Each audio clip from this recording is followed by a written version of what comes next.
It seemed like the end. The cross had already occurred. The body had been buried. The silence filled everything. There was no movement. There was no visible hope. There was no reason to expect anything more. For many, everything had ended. Jesus had died. And with him, everything they believed. The promises. The expectations. The future. Everything seemed to have stopped in a tomb. If you like biblical stories like this, subscribe because I upload new stories every week. Because from a human perspective, there is nothing after death. There is no continuation. There is no return. There is no second part. The cross seemed definitive. The silence seemed to confirm that everything had ended. But there is something that nobody expected. Something that nobody was really anticipating. Because even those who believed the most were not prepared for this. The tomb would not remain closed. Death would not have the last word. And the silence would not be the end. Because what occurred afterward was not a normal continuation. It was a rupture. An absolute change.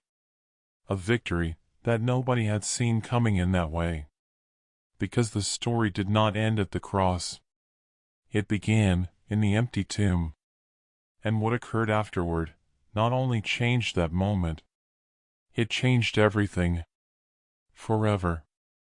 After the cross, there was no celebration. There was no clarity.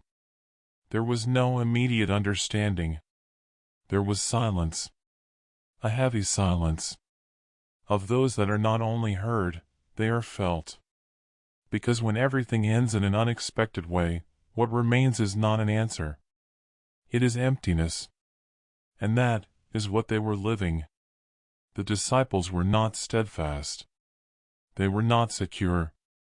They were not expecting something more. They were hidden, scattered, confused, affected by everything they had just seen. Because it was not only death. It was how it occurred. The betrayal, the arrest, the unjust trial, the cross. Everything in a short time. Too fast. Too intense. And now, everything was on pause. But not a quiet pause. An uncomfortable pause. Because when someone loses something they believed in deeply, they do not only lose that. They lose direction. They lose sense. They lose stability. And that is what was occurring. Jesus was not there. The one who guided. The one who taught. The one who responded. Had disappeared. And with him also clarity. Because now, nobody knew what to do. Nobody knew what was coming. Nobody knew if everything they had lived through had been in vain. And that doubt is dangerous. Because when doubt enters, faith weakens. It does not disappear all at once. But it loses strength. It loses security. And that generates something. Uncertainty. And uncertainty is not comfortable. It makes the mind question. It makes the heart retract. It makes decisions stop. And that is what happened. The disciples did not go out. They did not speak. They did not act. They hid themselves.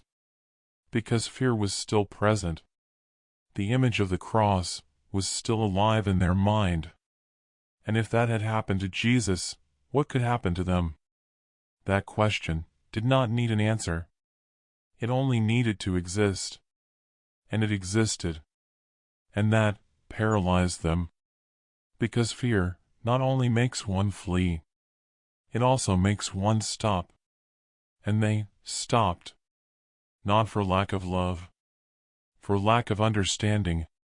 Because they did not understand what had occurred. Not in its totality. Not in its purpose. They only saw the visible end. And that end seemed definitive. A tomb. Closed. Sealed. And that is blunt. Because death leaves no room for interpretation. It is final. It is closure. It is a full stop. And that is what everyone thought. Even those closest. Even those who had heard words that pointed to something more. Because there is something real. That it is easy to believe in promises when everything goes well. But when reality hits hard, those promises become difficult to sustain. And that is what was happening. Not because they were not sincere. Because they were human. And at that moment, everything indicated one thing. That it had ended. And that thought settled in. It became strong. It became dominant. Because there was no evidence to the contrary.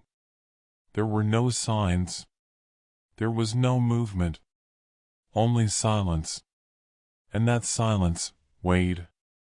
Because it did not explain. It did not respond. It did not give direction. It just was. And that is what makes this part so important. Because this silence is necessary.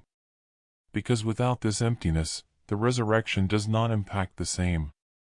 Without this darkness, the light does not stand out. Without this apparent end, the new beginning is not understood. But at that moment, nobody saw it that way. For them, it was not part of a process. It was the end. And that is the point. Because what they perceived as closure, in reality, was transition. But they did not know it yet. Because they were still in the middle. Between what happened and what will come. And that space is uncomfortable. Because it has no clarity. It has no direction. Only waiting. And the waiting, when there are no answers, is difficult. But something was about to change. Not slowly. Not gradually. Abruptly. Because what was coming would not be an improvement. It would be a total rupture. Something that would change everything they believed they knew. But for now, that was not visible. For now, there was only silence. There was only doubt. There was only a group of people who thought that everything had ended, without knowing that they were about to witness the most important moment in history. Because the tomb would not remain closed. And that silence would not last forever. The silence was still present. The city had not changed. The tomb remained sealed. And everything seemed to continue the same. But that morning, something was different. Not with noise. Not with announcement. With movement. A small group approached. Not with expectation. Not with hope. With the intention of saying goodbye. Women. Walking toward the tomb. Not to see something new. To close. To complete what had remained pending. Because when someone dies, there are processes. Rituals. Acts that help accept the end. And they were going to that. Not to seek life. To face death. And on that path, there was no high emotion. There was sadness. There was weight. There was reality. Because for them, everything had ended. Jesus was dead. The tomb was closed. And the only thing that remained was to honor that moment. But upon arriving, something did not fit. It was not immediate. But it was evident. The stone was not in its place. The access was open. And that made no sense. Because that tomb should not be like that. Not after what happened. Not after having been sealed. And in that instant, everything changed. Not with explanation. With impact. Because when something completely breaks the expected, the mind does not react with clarity. It reacts with confusion. And that is what occurred. They approached. With caution. With doubt. With questions that did not yet have shape.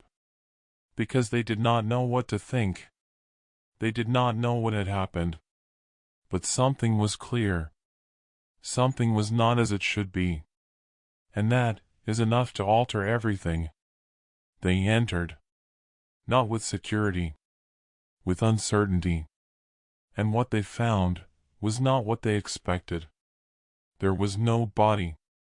There was no presence. There was no evidence of what should be there. Only space. Empty. And that emptiness spoke. Louder than any word. Because an empty tomb is not normal. It is not logical. It is not easy to explain. And that generates something immediate. Confusion. Not clarity. Not instant faith. Confusion. Because when something breaks the reality you know, the first reaction is not to understand. It is to question. What happened? Who did it? Where is it? And those questions appeared. Fast. Disordered. Without an answer. Because at that moment, there was no visible explanation. Only a fact. The tomb was empty. And that changes everything. But not immediately. Because there is still no understanding. Only impact. Only amazement.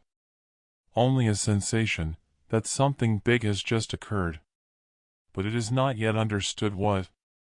And in the middle of that moment, something else appears. Not a complete answer. But indeed, a direction.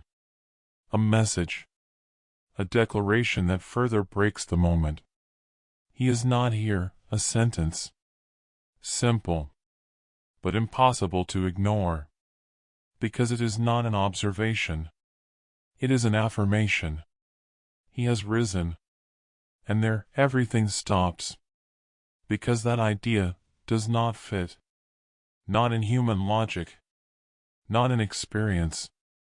Because death is not reversed. Death is not undone. And yet, that is what is being said. And that contrast is what makes this moment so powerful. Because it is not only that the tomb is empty. It is what that means. But still, it is not completely processed. Because the mind needs time. It needs to connect. It needs to understand. And in that instant, that does not yet occur. There is only one clear thing. Everything they believed secure no longer is. The tomb is not closed. The body is not present. Death no longer seems definitive. And that opens something. Not a complete answer. A possibility. A possibility that nobody had fully considered. But that now cannot be ignored. Because the evidence is there. Visible. Real. Inescapable. And that is the point. Because this moment is not based on words. It is based on what is not there. And that emptiness speaks louder than any explanation. Because it obligates thinking. It obligates questioning. It obligates reconsidering everything. And that is what begins here. Not with immediate faith. With impact. Not with total clarity. With rupture. Because what has just occurred is not a continuation. It is an absolute change. And that change is only beginning. Because the tomb is empty. But the story is not. Now, something new begins. Something that nobody completely expected. Something that will transform everything. But still, it has not been fully revealed. Because what comes afterward is not only evidence. It is an encounter. And that encounter will change everything. Because an empty tomb is only the beginning.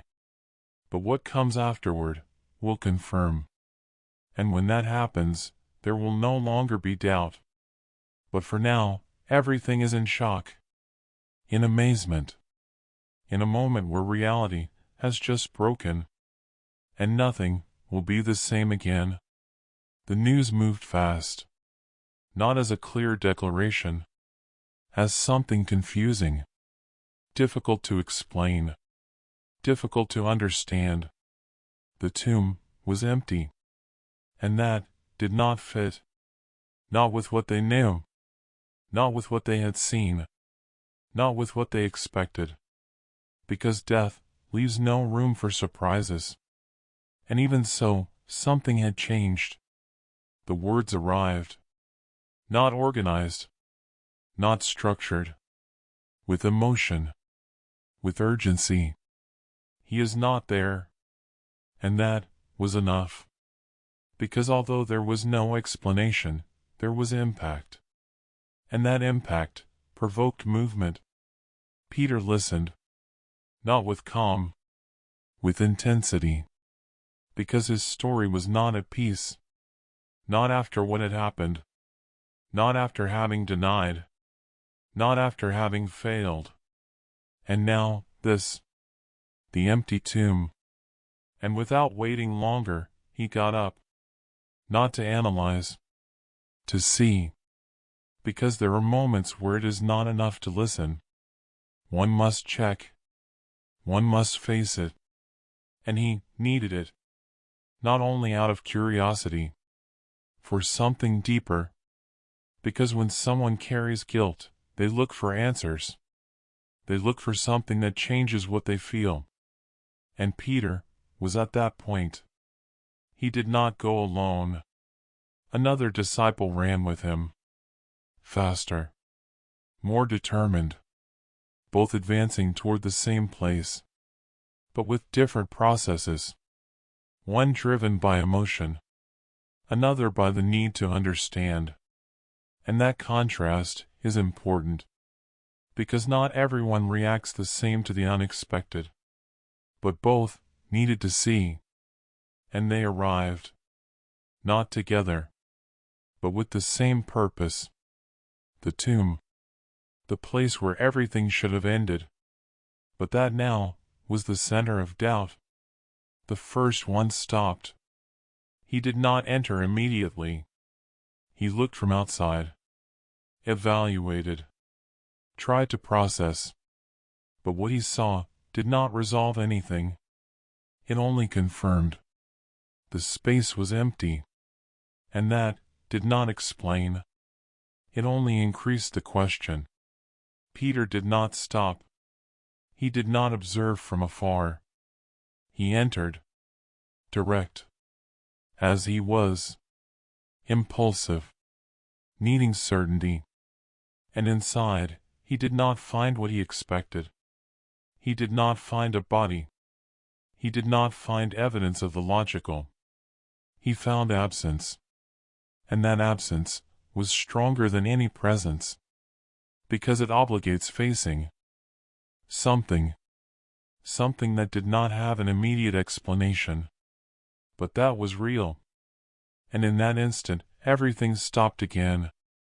Not outside, within them, because what they were seeing did not fit with anything known. And that generates something. Amazement. Not automatic faith. Not immediate understanding. Amazement. That point where the mind opens, but still does not understand. Where reality changes, but is not yet processed.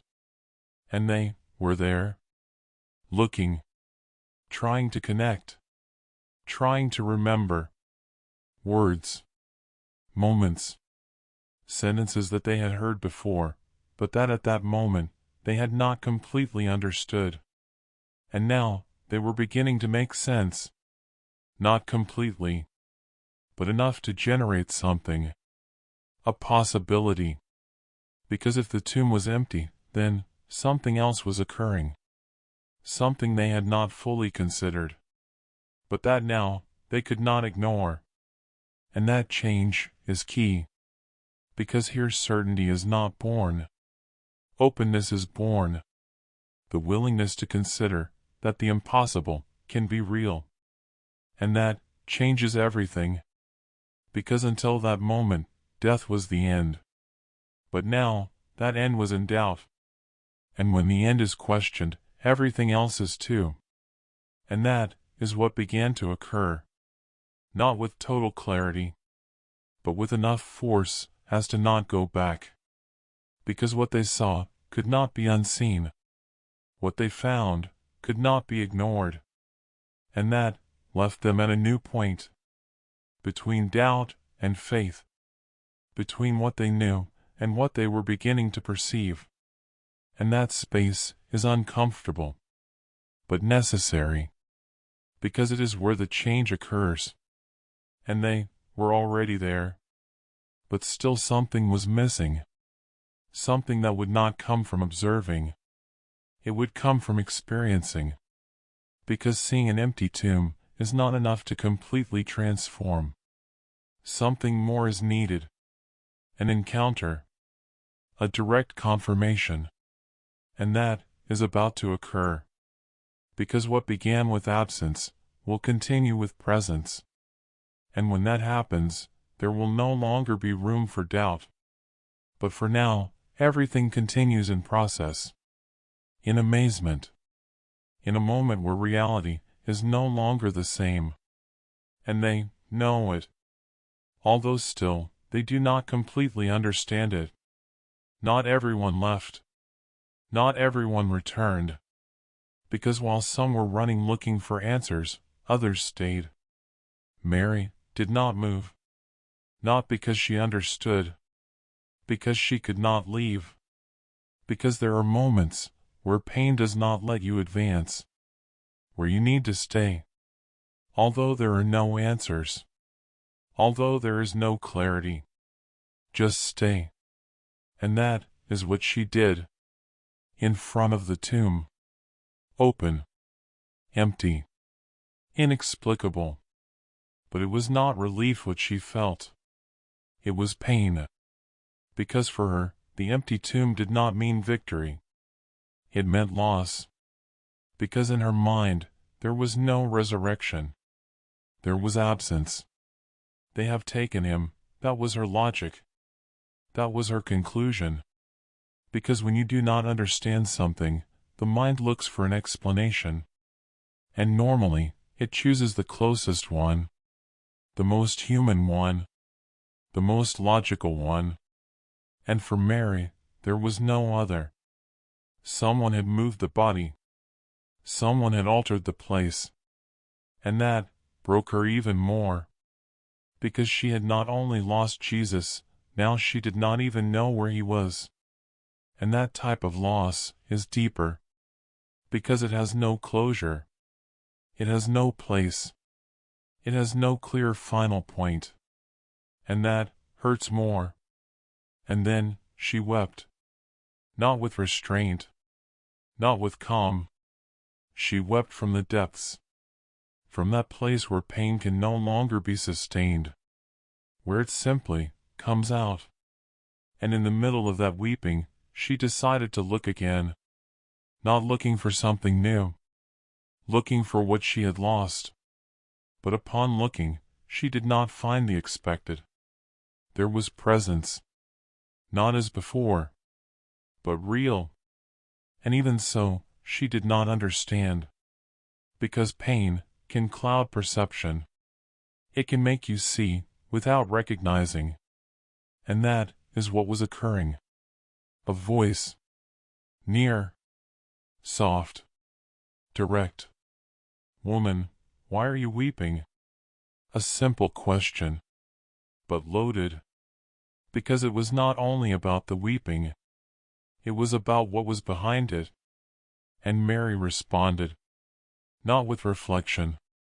With emotion. They have taken my Lord, because for her, that was real. That was what she believed. That was what she felt. And at that moment, she still did not see. She still did not recognize. Because sometimes, truth is in front of us, and we do not see it. Not because it is not there, because we are not ready to recognize it.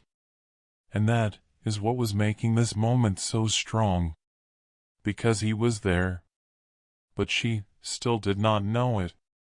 And then everything changes, not with explanation, with a word, her name, Mary. Nothing more, but sufficient, because that voice was not unknown. That way of saying her name was not common. It was personal. It was unique. It was unmistakable. And in that instant, everything breaks. Not the moment, the perception. Because what she before did not see, now is clear. What before seemed impossible, now is real. And Mary recognizes him. Not by evidence, by relationship. Because there are things that you do not need to prove, only to recognize. And that recognition changes everything. Because now, there is no longer doubt. There is no longer confusion. There is no longer interpretation. Jesus is alive. And that moment is impossible to explain completely. Because it is not only seeing, it is understanding. It is feeling. It is realizing that everything that seemed finished is not.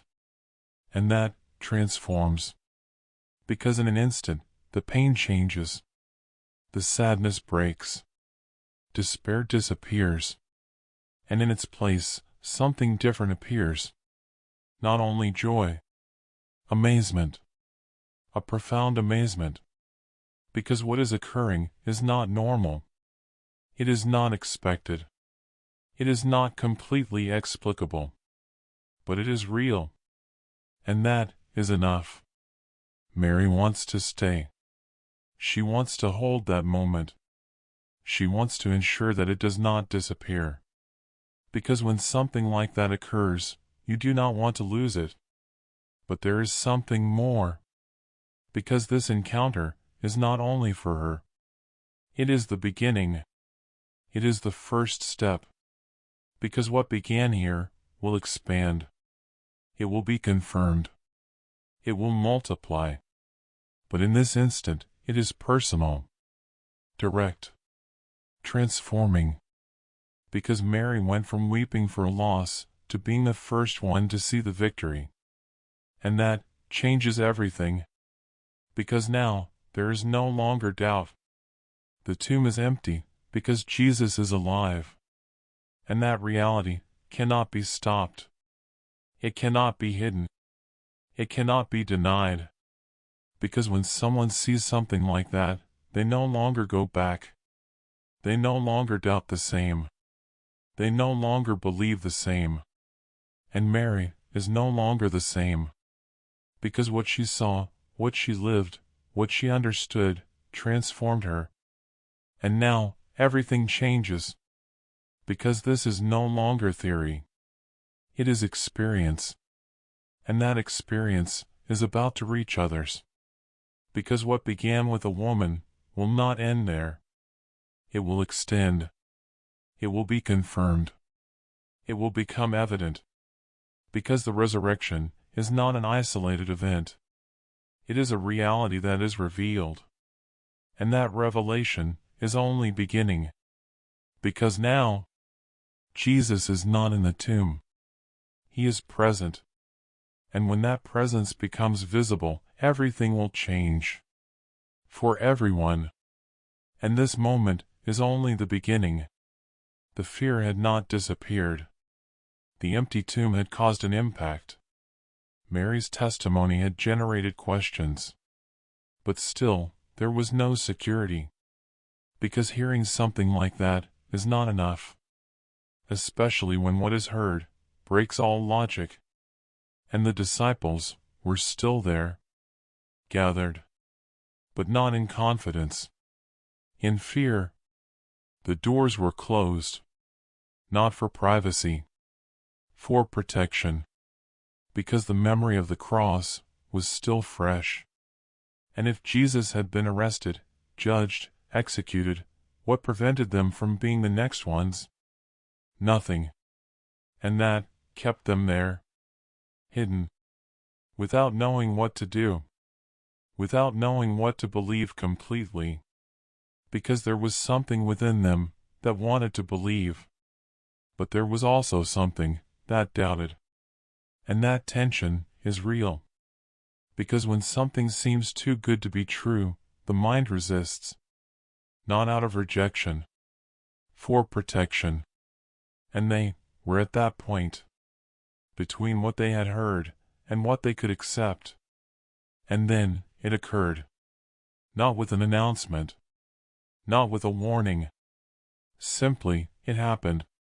Jesus was there, in the midst of them, not entering through the door, not announced by someone, present. And in that instant, everything stopped, because that was not possible. Not after the cross, not after the tomb. And yet, there he was, visible, real. And the reaction was not immediate. It was not celebration. It was fear. Because when something completely breaks your reality, the first reaction is not joy. It is shock. It is incredulity. It is a mixture of emotion and fear. And that is what they felt. Because they were seeing him, but they were not yet processing it. And then Jesus spoke. Not with reproach, not with judgment, with calm, peace to you. And that sentence is not simple, because it is not only a greeting, it is an answer to fear, to confusion, to the tension they were living. Because peace is not the absence of a problem, it is stability in the middle of chaos. And that is what they needed. But even so, it was not enough. Because seeing does not always convince completely, especially when what you see challenges everything you know. And Jesus knew it. For that reason, he did not only speak, he showed his hands, his side, the marks, not hidden, visible. Because the evidence was necessary. Because they were not ready to believe without seeing it. And that is not weakness. It is humanity. And in that instant, something changes. Because now, it is not only presence. It is confirmation. Because what they are seeing is not an illusion. It is not an idea. It is real. And that breaks the doubt. Not completely in a second, but enough to transform. Because when someone sees and understands, everything changes. And that is what began to occur. The fear reduces. The confusion clears up. The doubt loses force. And in its place, something different appears. Joy. Not superficial. Profound. Because now, there is no longer uncertainty. Jesus is alive. And that reality cannot be ignored. Because it is no longer something they heard. It is something they lived. And that is different. Because what is heard can be questioned. But what is experienced transforms. And they were being transformed. In that instant. In that encounter. But there is something more. Because this moment is not only to confirm. It is to send. Because after peace comes the purpose. Because the resurrection is not only an event to believe. It is a reality to share. And that is what begins here. Because now, they are no longer the same. They are no longer paralyzed. They are no longer hidden by fear. Because when someone faces something like that, they can no longer remain the same. Because fear loses power. Because death is no longer the end. And if death is not the end, then everything changes. Because now, there is something bigger, something stronger, something that surpasses what before stopped them, and that frees them, but not completely yet, because there is still a process. There are still moments that not everyone has lived. There are still those who need more. And that is important, because not everyone arrives at the same point at the same time. And that does not exclude them. It includes them in the process. And that process continues. Because what began with Mary now is confirmed in a group. But still, it does not end. Because there is someone who is not there. Someone who did not see. Someone who still does not believe. And that moment is about to arrive. Because the resurrection does not leave anyone the same. But each one faces it in their way. And what comes will show that. Because faith is not always immediate. But when it is confirmed, it is firm. And that is what is about to occur. Because now, the doubt will be confronted. Not with words. With evidence. And when that happens, there will no longer be room to deny. Only to believe. And that moment is already on its way. Not everyone was present. Not everyone saw. Not everyone experienced that moment. And that marks a difference. Because while some had already seen, others had only heard. And between seeing and hearing, there is distance. Thomas was not there. Not at that moment. Not in that encounter. And when he returned, he did not find silence. He found testimony. Words full of emotion. Intense accounts. Affirmations that did not fit with the reality that he knew. We saw him. He is alive. He was here. And that is not easy to accept. Not because he did not want to. Because he did not have evidence. And that is important. Because doubt is not always rejection. Sometimes it is honesty. It is recognizing that you cannot believe something only because others say it. And Thomas was at that point. Not denying out of rebellion. Questioning for coherence. Because what they were telling him broke everything he knew. Death is not reversed. The cross was real. The body was buried. And now they tell him that he is alive.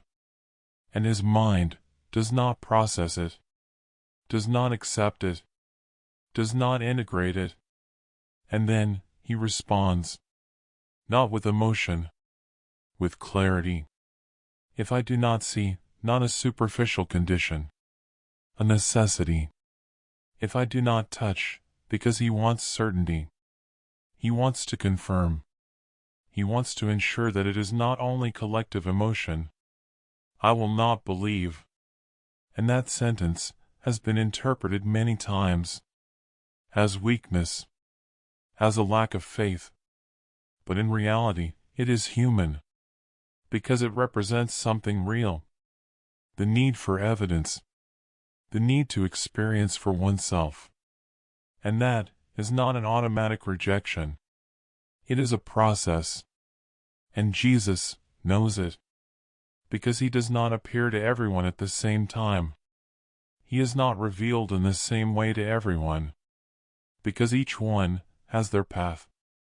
And Thomas's passes through doubt. But doubt is not the end. It is the previous point. Because when doubt is honest, it can be transformed. And that is what is about to occur. Days passed. Not long, but sufficient. For the tension to grow. For the words of the others to remain in Thomas's mind. Without being accepted. But without disappearing.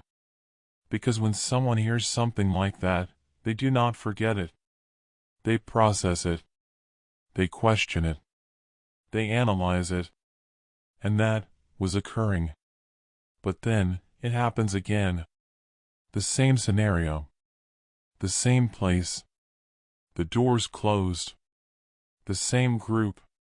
But this time, Thomas is there. And that changes everything. Because now, he is not an indirect witness. He is a participant. And in that instant, Jesus appears. Not announced. Not anticipated. Simply present. And the atmosphere freezes. Because this is no longer an account. It is a reality. And Jesus does not ignore Thomas. He does not avoid him. He does not reprimand him. He goes directly to his necessity. Here are my hands, not as a symbol, as evidence. Draw near. And that invitation is powerful. Because it is not an imposition. It is openness. It is allowing the doubt to find an answer. And that changes everything. Because Jesus does not reject honest doubt. He faces it. He answers it. And at that moment, Thomas has what he asked for. Not an explanation. An experience. And that is enough. Because when someone passes from listening to seeing, everything changes. The doubt no longer has a base. Because now, there is evidence. Real. Visible. Personal. And in that instant, Thomas responds. Not with questions. With recognition. My Lord and my God. And that sentence marks the change. Because it is no longer doubt. It is conviction. Not based on what others said. Based on what he experienced. And that is firm. Because the faith that is born after doubt is deeper. More conscious. More real. Because it is not automatic. It is processed. And that is what occurs here. But there is something more. Because Jesus responds. Not with criticism. With direction. Blessed are those who did not see and believed. And that sentence expands everything. Because it is no longer only about Thomas. It is about all those who will come afterward. About those who will not be there. About those who will not see with their eyes. But they will believe. And that is key. Because the story does not end in that group. It continues. And this scene prepares it. Because it shows something important. That doubt is not the enemy. The enemy is to stay in it. But when doubt is faced, when it is sought, when it is open to an answer, it can be transformed. And Thomas is proof of that. Because he was not rejected. He was included. He was not ignored. He was answered. And that changes everything. Because now, there is no longer room. Not for him. And soon, not for anyone. Because what began as doubt ends in certainty. And that certainty cannot be stopped. Because when someone sees, they no longer go back. And Thomas is no longer the same. Because now, he no longer believes because of what he heard. He believes because of what he lived. And that defines everything. Because the resurrection is not an idea. It is a reality. And now, there is no longer doubt. Only truth. And that truth will continue advancing. Not everyone carried the same burden. Some doubted. Others feared. But Peter carried something more.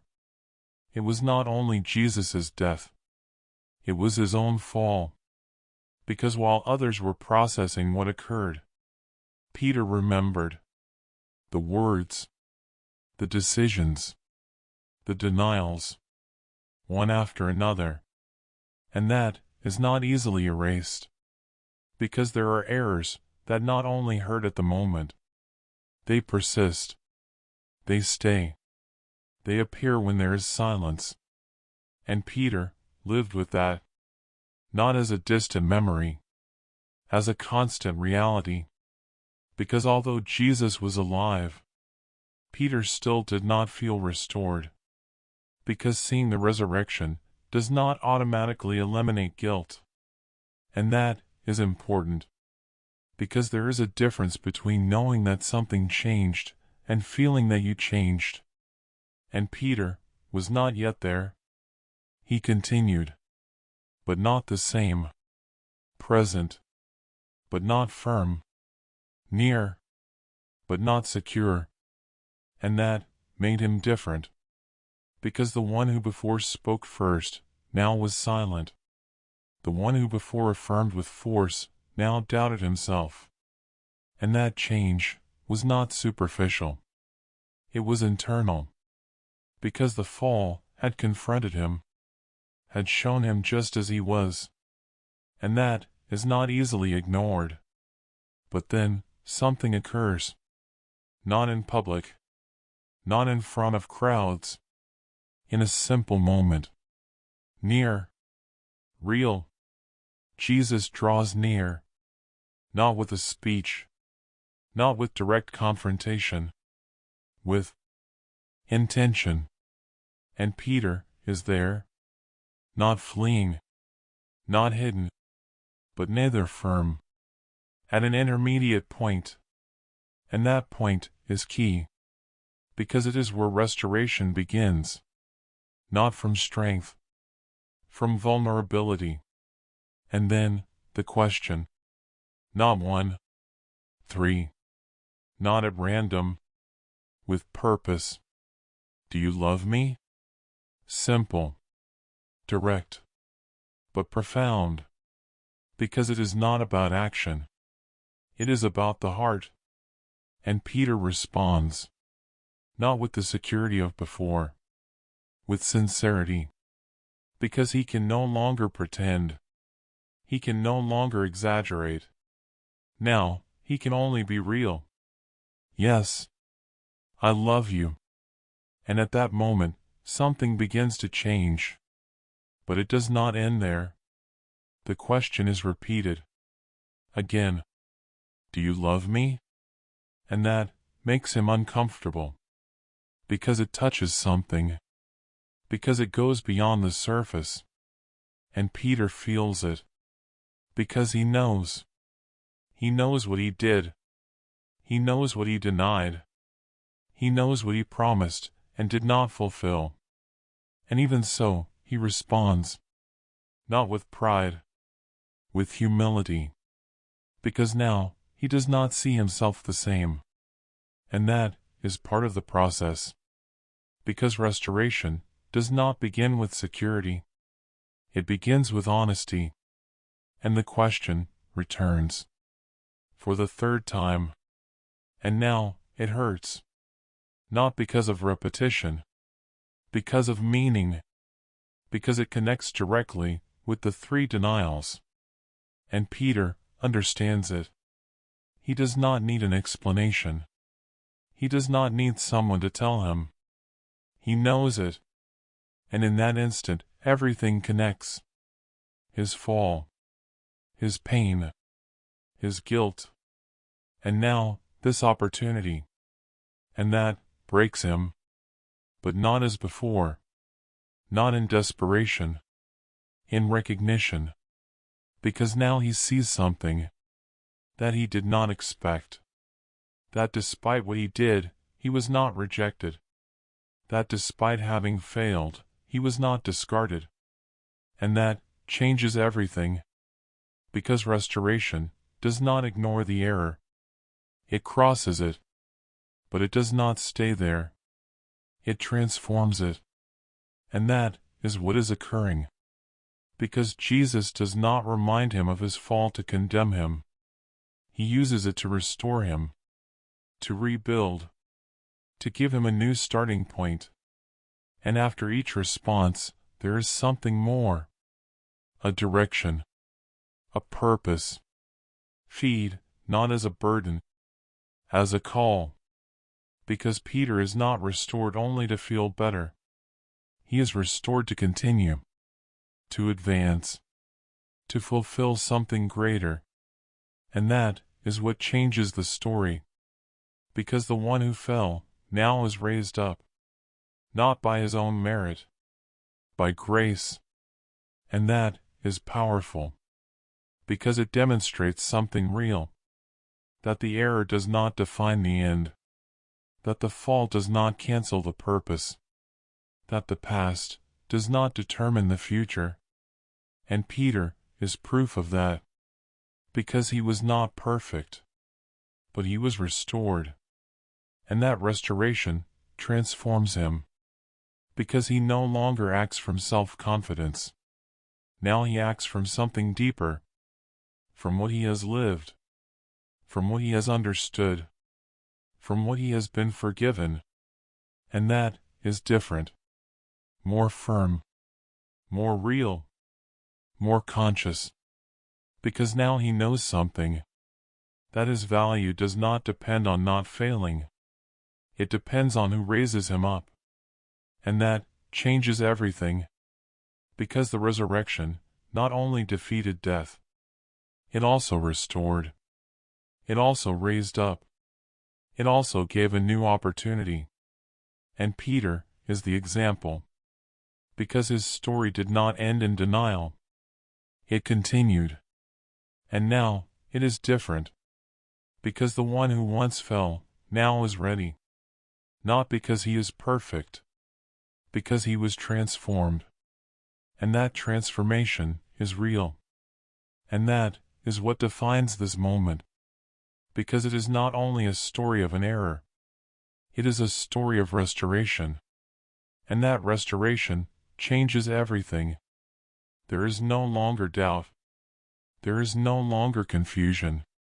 There is no longer room to interpret what occurred. The tomb is empty. The appearances are real. The encounters have been confirmed. Jesus is alive. And that reality changes everything, because what seemed the end was not. It was the darkest point before the victory. Because the cross was not a defeat. It was part of the process.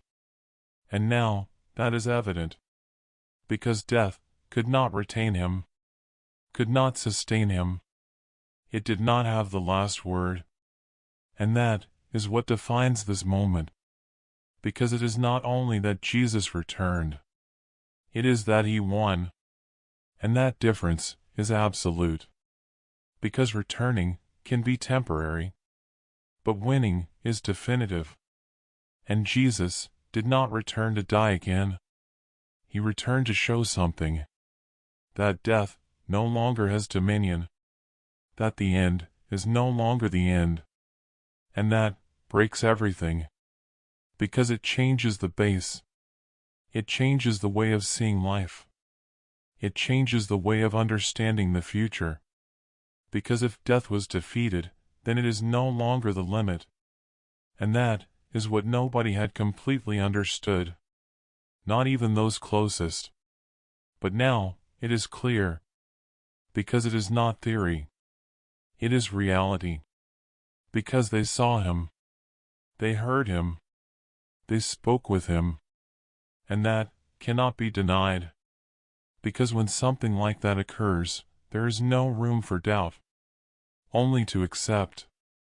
And that acceptance transforms, because they are no longer hidden, they are no longer paralyzed, they are no longer dominated by fear, because fear lost its base. Because the worst that could happen already occurred. And even so, it was not the end. And that frees them. Because if death is not the end, then nothing has the same power. And that is what changes in them. They no longer react the same. They no longer think the same. They no longer live the same.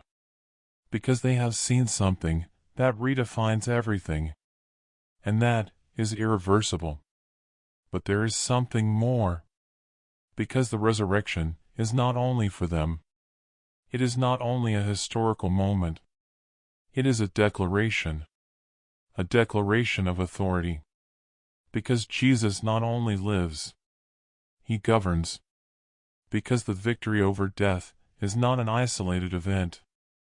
It is a signal that there is something bigger, something that is above everything, above time, above human power, above any limit. And that is what now remains clear. Because the cross showed sacrifice, but the resurrection shows authority. And that authority is not partial. It is total. Because it did not leave anything out. Not the pain, not the injustice, not the death. Everything was faced, and everything was defeated. And that changes the meaning of everything prior. Because what seemed a loss now is a victory. What seemed final now is a beginning. And that is what redefines history. Because it is no longer only about what occurred. It is about what it means. And what it means is this, that nothing returns to be the same. Because when death loses its power, everything changes. The way of living, the way of seeing the future, the way of understanding the purpose. Because now, there is something more. Something that does not end. Something that does not stop. And that is what Jesus reveals. Not only with words, with his own life. Because it is not a message. It is a lived reality. And that is what extends. Because those who saw him did not remain in silence. They could not. Because when someone witnesses something like that, they do not keep it. They share it. And that is what began to occur. Because now, there is no fear that stops them. There is no doubt that breaks them. Because what they saw is stronger than any opposition. And that is what impels. Because the resurrection is not only victory over death. It is the beginning of something that cannot be stopped. Because now, everything moves forward. With clarity. With purpose. With conviction. Because they are no longer following an idea. They are responding to a reality. And that reality is firm. Because it does not depend on emotion. It depends on what occurred. And what occurred does not change. Does not weaken. Is not lost. Because the tomb continues empty. And that is enough. Because that emptiness is the evidence. The proof. The signal. That everything changed. And that now there is no way back. Because death was defeated. Life prevailed. And the story did not end. It was transformed. Forever. The story did not end at the tomb. Neither did it end at the cross. What occurred continues speaking. Continues impacting. Continues confronting. Because the resurrection is not only an event of the past. It is a reality that demands an answer. Because it is not only about what happened. It is about what it means. And that changes everything. Because if Jesus defeated death, then he is not only a teacher. He is not only someone who taught. He is someone with authority. Real. Total. And that cannot be easily ignored. Because it changes the way of seeing everything. Life. The purpose. The future. Because if death is not the end, then nothing is the same. And that truth is not comfortable. Because it does not stay as information. It becomes a decision. Because each person who listens to this remains at the same point. At which many were before. Facing the truth. Not as a theory. As a reality. And there are only two paths. To accept or to ignore. There is no real intermediate point, because not deciding is also deciding. And that, we already saw, because history is full of people who were facing the truth. Some believed, others doubted, others rejected it, but all had to face it. And now, you too. Because this story is not distant. It is not alien. It is not only something that occurred. It is something that continues occurring in each person who listens to it. Because the question is no longer, what happened? The question is, what do you do with that? Because knowing it is not enough. Listening to it is not enough. Even believing it is not enough if it does not transform something. Because the resurrection does not only inform, it transforms, changes, redefines. And that is what makes this moment so important. Because it is not only about admiring the story, it is about responding to it. Because if death was defeated, then there is something more. Something that does not end. Something that is not lost. And that is available. But not automatic. It requires an answer. It requires a decision. It requires a posture. And that posture cannot be avoided forever. Because the truth does not disappear. It can be ignored for a while. But it remains there. And at some moment it returns. And when it returns, the question continues being the same. What do you do with what you know? Because that is what defines everything. Not what you heard. Not what you understood. What you did with that. And there is where everything changes. Because this story does not end here. It continues. In each decision. In each answer. In each person. Because the tomb continues empty. And that is not only a detail. It is a declaration.